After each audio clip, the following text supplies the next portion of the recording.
Programang ito ay rated SPG. Striktong patnubay at gabay ng magulang ang kailangan. Maaaring may masiselang tema, lengguwahe, karahasan, sexual, horror o droga na hindi angkop sa mga bata. Creepy Stories from Chernobyl. On April 26, 1986, one of the worst disasters occurred in Ukrainian city of Pripyat, then part of the USSR. There was an explosion caused by a flawed reactor design at the Chernobyl nuclear power plant, which spewed radiation into the air. Only Chernobyl and Fukushima had been rated as the level 7 on the International Nuclear Event Scale, and that's the highest scale goes. The city of Pripyat was evacuated and a total of 31 people died as an immediate result of the accident itself, while as many as 500,000 were affected. The destruction was massive that it took nearly 1 million people to clean up Chernobyl. In 2011, Pripyat became a tourist attraction, and 3 decades later the ghost town is still captured by photographers who snap out haunting images of the abandoned toys and dilapidated buildings. Lore and legend surrounds the area, from the ghost Chernobyl mutants and radioactive animals to a strange ominous blackbird that some believe to be a harbinger of disaster. In addition to these stories, you will find creepy true tales of people and places that fell victim to a catastrophic nuclear meltdown. The Ghost of Chernobyl. The Ghost of Chernobyl is listed on rank 1 of the least creepy stories from Chernobyl. As a site where a number of people have lost their lives, Pripyat is ripe with ghost stories. Andrea Karsukov, a nuclear physicist from New York, told one story after visiting the area in 1997. Karsukov said he went to the power station at 7:30 a.m.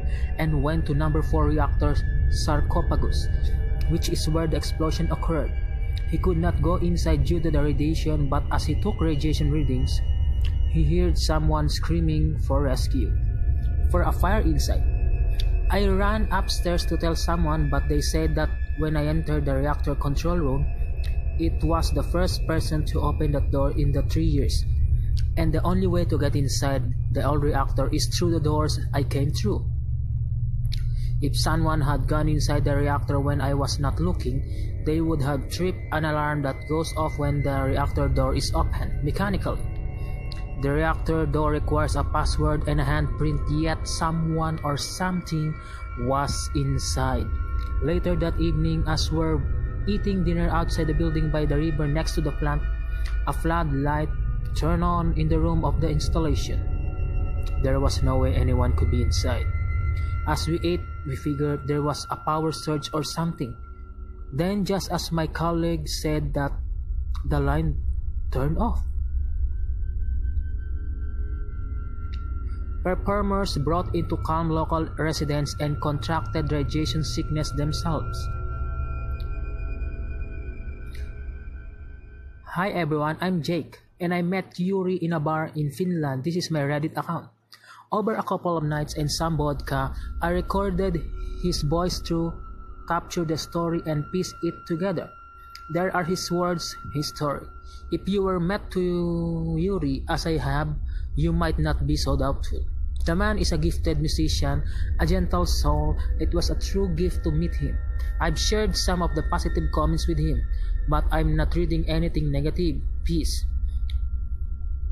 forgive my poor English because it cannot give my primary choice language. Please call me Yuri. I am a musician in taverns of Northern Europe for drinks and for the generosity of patrons. I was once classically trained pianist. I studied at St. Petersburg Conservatory in late 1970s. I lost my eyesight and have numerous illness.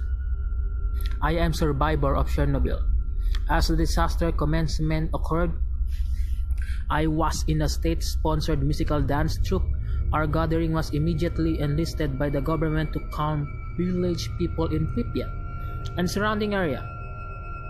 Mere hours after the meltdown commenced, our bus entered the exclusion zone at checkpoint Dyatki. We told not anything, and the soldiers made it forbidden for speaking with the village people. Imagine not knowing a disaster taking place yet seeing the strange workings of the radioactivity all around. Everyone was sick and dying, yet quarantined and not allowed to leave the zone. Some believed the world was ending, and we all became resigned to the fact we will certainly die. The soldiers have masks and guns, but I could see the fear on his face too. As dead men and women, we give our best musician and dancer performance ever. Allow me to describe our final performance at Pripyat. As the music played, the ballerina danced like never before. The passion in the music and her movements were legendary. She was a beautiful girl dancing in her final dance with her love in her heart.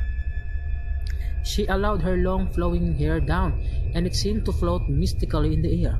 As the music crescendoed, and she spun delicately around, her hair was falling away from her head. Gently long golden strands of her hair floated to the floor as she danced. I saw blood leaking from her nostrils and down cheeks from her ears. The sparse crowd knew the face of death, and it was surely the final dance. The children ran to her with flowers from the meadow. Their hair and teeth had fallen out already. The petrol generator stalled for several moments. We were in the darkness. To my utter horror, I saw the flowers and the children glowing in the dark. That night I climbed out the window of the lodging house. The soldier who saw me lowered his carbine when our eyes locked in silence. I ran through the alley and I hot-wired the car. I drove non-stop to the northwest. On back roads I learned as a boy, avoided checkpoints imposed by military. I siphoned the petrol from the other vehicles in the night. I began missing my vision during my flight, and by the time I escaped USSR, I was blind. I am only musician who lived. The Soviet government sent in soldiers when the meltdown destroyed robot cleaning crews.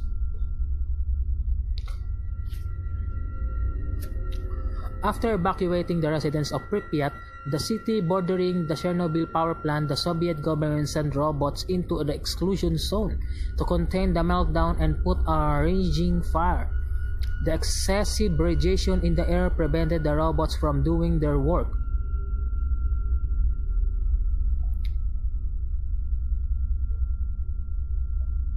So the government rounded up a bunch of soldiers and gave them a choice.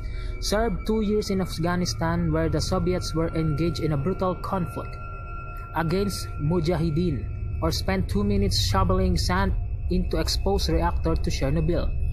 Soldiers who chose Chernobyl were known as liquidators.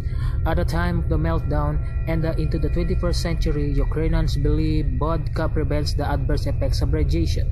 So liquidators typically took a shot of vodka and shoveled sand into exposed reactor to 2 minutes. Most liquidators passed or contracted an illness due to radiation poisoning. The elephant's foot.